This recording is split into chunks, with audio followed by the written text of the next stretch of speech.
वो लौट आया। शाम के 7 बज रहे थे। घर के कोने में रखे उस पुरानी लकड़ी के सोफे पर आलोक जी चुपचाप बैठे थे। हाथ में चाय का कप था, पर चाय पूरी ठंडी हो चुकी थी। उनकी नजरें सामने दीवार पर टंगे एक पुराने कैलेंडर पर टिकी थी। रसोई से शांति देवी जी बाहर आईं। हाथों में आटा लगा था। उन्होंने आलोक जी की तरफ देखा और एक गहरी सांस लेकर बोली, क्या हुआ जी? दोपहर से देख रही हूँ, कुछ बोल नहीं रहे, चाय भी छुई तक नहीं। रमेश का फोन आया था क्या? क्या कहा उसने? इस बार भी दिवाली पर नहीं आ रहा वो? आलोक जी ने कोई जवाब नहीं दिया। उन्होंने बस अपना चेहरा दूसरी तरफ घुमा लिया ताकि शांति देवी उनकी आंखों में तैरते हुए आंसू ना देख लें। शांति देवी जी पास आईं, सोफे के हत्थे पर हाथ रखकर बैठ गईं और भर्राई हुई आवाज में बोली, 3 साल हो गए हैं जी। वो शहर क्या गया, हमारे हिस्से की खुशियां भी अपने साथ समेट ले गया।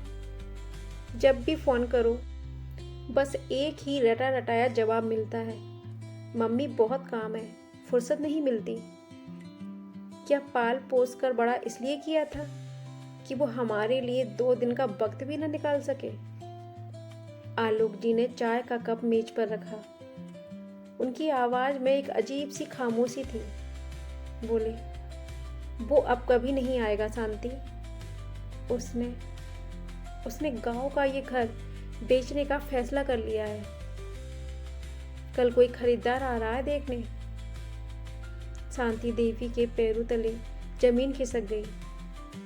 रसोई में उबलते दूध की महक आ रही थी, पर उनके सीने में जैसे कुछ टूट गया था। वह कांपती आवाज में बोली, घर बेच रहा है? हमारा घर, जहां उसकी किलकारियां गूंजी थीं, जहां हमने अपनी जिंदगी का एक एक दिन का जोड़ा। आप उसे मना क्यों नहीं करते? आलोक जी की आंखों से एक आंसू टपक कर उनके कुर्ते पर जा गिरा। वह बोले, कैसे मना करूं शांति? कानूनन यह घर अब उसी का है, और वैसे भी जो बेटा दिल से दूर हो गया उसे ईंट पत्थरों के मकान का वास्ता देकर क्या रोकोगे? पूरी रात दोनों में से कोई नहीं सोया। घर के हर कोने से जैसे उनकी पुरानी यादें उन्हें आवाज दे रही थी। दोनों बस सुबह होने का इंतजार कर रहे थे।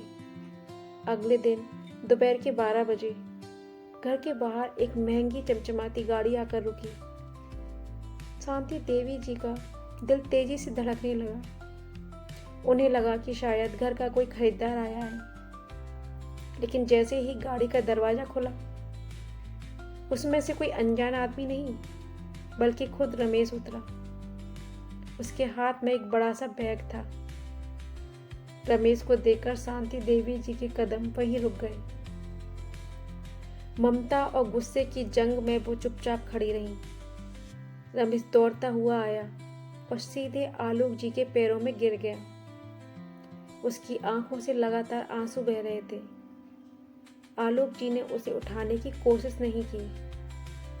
उन्होंने बेहद ठंडी और पराई आवाज में कहा, आ गए तुम? खरीदार कहाँ है? उसे भी अंदर बुला लो, सब दिखा दो कि घर में कहाँ कहाँ दरारें हैं, ताकि वो सही दाम लगा सके। रमेश ने रोते हुए अपना सिर आलोक जी के घुटनों पर रख दिया और बोला, मुझे माफ़ कर दीजिए पापा, मुझसे बहुत बड़ी गलती हो गई। यह सुनकर शांति देवी जी तड़प उठी और बोली, गलती? 3 साल तक माँ बाप की सुध न लेना गलती है रमेश? अब क्या इस बूढ़े शरीर को भी बेचोगे? रमेश ने झटके से अपने हाथ का वो बड़ा बैग खोला। सब चौंक गए, क्योंकि उस बैग में घर बेचने का कोई कागज नहीं था। उसमें रमेश की कंपनी के इस्तीफे का कागज और उसके शहर के फ्लैट की चाबियां थीं। रमेश हाथ जोड़कर रोते हुए बोला, मम्मी, पापा, मैं कोई घर बेचने नहीं आया। मैं शहर का वो सब कुछ बेचकर आया हूँ जो मुझे आपसे दूर कर रहा था।